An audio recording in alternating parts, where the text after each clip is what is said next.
On approche de la conférence qui va dévoiler les nouvelles cartes graphiques AMD. Et du coup, beaucoup de leaks sont en train d'envahir Internet concernant les informations de Big Navi. Dans cette vidéo, je vous fais le résumé de tout ce que j'ai pu trouver au sujet de ces cartes pour être au point juste avant le lancement. On parlera donc des différents modèles de cartes qui vont être annoncés, leur consommation, les performances qui ont été leakées, les mesures anti-fraude qui ont été mises en place par AMD et ainsi, est-ce qu'il faut les acheter ou non? Allez, je vous dis tout dans quelques instants. Comme d'habitude, si vous avez des questions, besoin de précision ou encore vous n'êtes pas d'accord avec moi, n'hésitez pas à vous exprimer dans les commentaires. Commençons ces leaks par un résumé de toutes les cartes qu'on va pouvoir avoir dans la line-up Big Navi de AMD. Profitons-en pour en rappeler que ce sont les premières cartes de AMD à supporter l'Ultimate DirectX 12. Ce qui veut essentiellement dire qu'elles supportent le Ray Tracing. Ces informations ne sortent que maintenant parce que AMD lundi a fait passer les derniers drivers ainsi que plein d'informations aux partenaires de la marque. Donc les informations qui vont vous être présentées ici ne sont plus des rumeurs mais à 90% confirmées. Donc dans un premier temps, AMD sort deux nouvelles puces qui vont alimenter cette line-up. La plus grosse est destinée au haut de gamme, c'est la Navi 21, destinée à vraiment redorer le blason de AMD dans cette catégorie-là où ça fait un petit bout de temps qu'on l'a pas vu. Cette puce d'AMD qui va venir se battre aux côtés de la 3070, 3080 et peut-être 3090, qui sait. En tout cas, on l'espère. La deuxième, c'est une puce avec des performances plus honnêtes, la Navi 22. Celle-ci vise plutôt à avoir de bonnes performances pour des budgets qui sont plus abordables. Normalement, les GPU équipés des puces Navi 22 auraient dû sortir plus tard dans l'année 2021, mais ceux-ci ont été déplacés à janvier prochain. C'est quelque chose qui a été nécessaire de la part de AMD pour venir donner un peu de concurrence à Nvidia au niveau du secteur milieu de gamme. Car on se rappelle de la génération précédente, les cartes sont sorties avec 6 à 7 mois de retard par rapport à Nvidia, ce qui fait qu'il n'y avait pas forcément un gros marché pour elles. Par contre, les cartes équipées de ce GPU ne seront pas présentées le 28 à la conférence d'AMD. Et maintenant, on va aller voir un petit peu le détail des cartes équipées de la puce Navi 21. La première carte équipée de cette puce sera la carte haut de gamme de chez AMD, la 6900 XT, qui sera équipée de la variante XTX du Navi 21, qui est tout simplement la plus puissante. On retrouve dans cette carte 80 compute units, 5120 stream processeurs, 16 Go de RAM en GDDR6, des fréquences allant de 2040 à 2330 MHz en boost. C'est donc essentiellement les spécifications d'une 5700 XT en double. Par contre, cette carte sera visiblement vendue dans une quantité très limitée et avec seulement un modèle créé par AMD. Ça vient certainement du fait que les puces pouvant sortir ce genre de performances sont assez rares. On est donc sur du Golden Sample plus là. On a ensuite la RX 6800 XT qui est la variante XT du Navi 21. On est sur une version bridée du même GPU que la 6900 XT. Il comporte 72 compute units, 6608 stream processeurs et 16 Go de GDDR6 encore une fois. Et de toute façon, ce sera pareil pour toutes les cartes Navi 21. Il a des fréquences allant de 2015 MHz à 2275 MHz en boost. On est bien sûr sur les modèles de référence, ici les modèles OC iront très certainement un peu plus haut, taper les 2300 MHz. Et enfin la dernière de cette lignée haut de gamme, la RX 8600.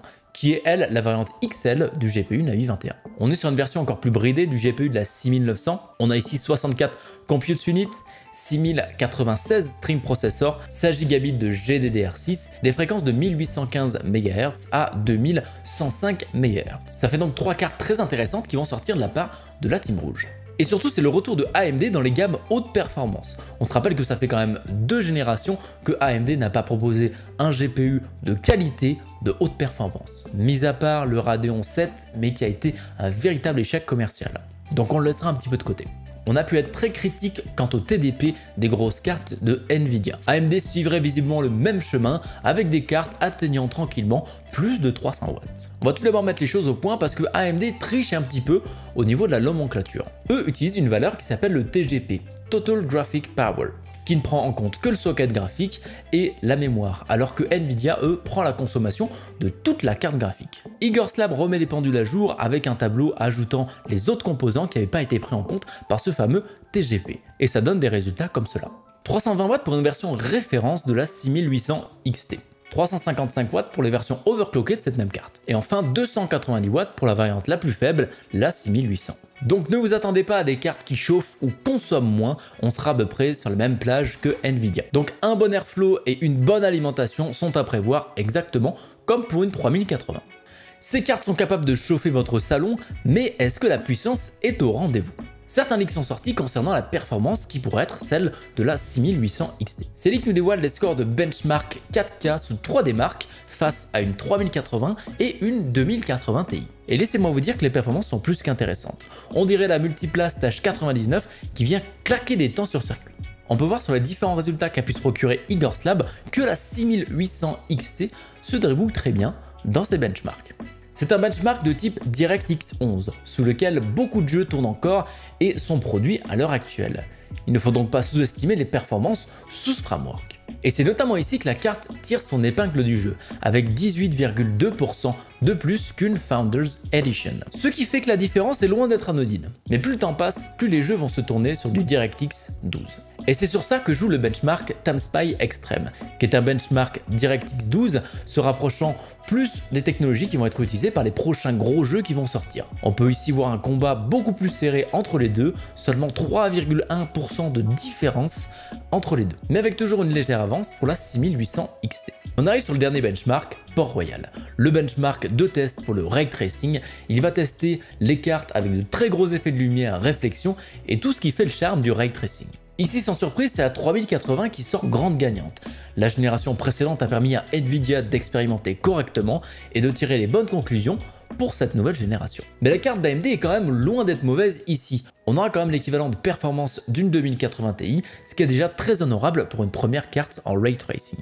On a pu voir aussi un autre graphe de la part de Yuko Yoshida, un leaker assez réputé, notamment au niveau de la véracité de ses informations. Cependant, celui-là a l'air d'être un peu plus ancien, car la carte RX 6800 XT n'est clairement pas identifiée. Et surtout qu'on nous montre 80 compute units pour le Navi 21 XT, qui aujourd'hui n'en fait que 72. Donc ces tests ont été probablement faits sur des échantillons d'ingénierie, comme nous peut le faire penser la mention ES, Engineering Sample, juste à côté du nom de la carte. Ou soit ce sont les résultats de la 6900 XT, dans ce cas-là on nous aurait un petit peu dupé. Dommage. Et même si ces graphiques sont un peu moins impressionnants ici, on a tout de même de très bonnes performances de la part d'AMD ici. Cependant, je tiens à vous le rappeler, ce sont des résultats de benchmark, et même s'ils nous donnent de bons indicateurs sur la performance de la carte, ça ne vaut absolument pas un test sur le jeu vidéo réel. Ces cartes ont l'air d'être puissantes, mais faut-il en acheter une? Avec ces benchmarks, AMD se retrouve dans une très bonne position face à Nvidia. C'est la première fois depuis longtemps que AMD va pouvoir apporter une concurrence décente dans le modèle haut de gamme. Mais ce n'est pas pour autant que Nvidia est en très mauvaise posture. En effet, les RTX sont très performantes en Ray Tracing, ce qui leur permet d'avoir un bon avantage compétitif sur cette partie-là. Et il n'est pas à négliger car des jeux comme Cyberpunk et Valhalla sortent très bientôt avec le support pour le Ray Tracing, ce qui rend l'immersion encore plus grande. Donc beaucoup de personnes ne voudront pas faire le compromis entre puissance et Ray Tracing. Ensuite, le DLSS est une solution qu'on ne retrouve que chez Nvidia. Une image plus détaillée et des performances accrues en 4K, c'est ce que propose Nvidia avec son DLSS, ce qui fera une grosse différence au niveau des jeux qu'il supporte. On a pu voir sur les cartes de type 2060 ce que ça pouvait faire et ce n'est clairement pas à négliger ici. Et enfin, autre point à l'avantage de Nvidia, l'encodage. Un nombre non négligeable de personnes streament sur internet et à l'heure d'aujourd'hui, l'encodage de Nvidia avec NVENC est tout bonnement excellent, ce qui nous permet de nous passer de l'encodage CPU qui nous prenait de la ressource, et donc d'avoir beaucoup plus de flexibilité. Alors que chez AMD, on en est encore loin d'être là, on doit encore passer par le CPU pour faire un encodage software, ce qui prend énormément de ressources au niveau du CPU. Donc un gros point noir pour les streamers en tout genre. Mais donc quels sont les critères si je souhaite prendre AMD? Je vous recommande les nouvelles cartes graphiques d'AMD si vous avez besoin de changer de GPU rapidement, si vous n'avez pas besoin de Ray Tracing, ou en tout cas pas le meilleur Ray Tracing du marché, et si vous ne faites pas de stream ou de contenu qui nécessite NVENC. Bien sûr, il nous manque une valeur primordiale ici, c'est le prix d'achat. On ne sait pas encore le prix de ces nouvelles cartes, mais je pense personnellement qu'elles seront entre 50 et 100 € moins chères que la concurrence. On parle bien sûr du prix de lancement de ces cartes, pas les prix abusés qu'on a en ce moment. Car si ces cartes sont disponibles et au même prix, il y a peu d'éléments qui font pencher la balance pour AMD. La seule chose qui pourrait faire pencher la balance, c'est les 16 Go de VRAM des cartes d'AMD, où on est quand même beaucoup plus confortable que du 10 Go pour jouer en 4K. On espère aussi surtout qu'ils n'ont pas répété les problèmes des drivers des 5700 XT, où elles étaient tout simplement inutilisables les premiers mois.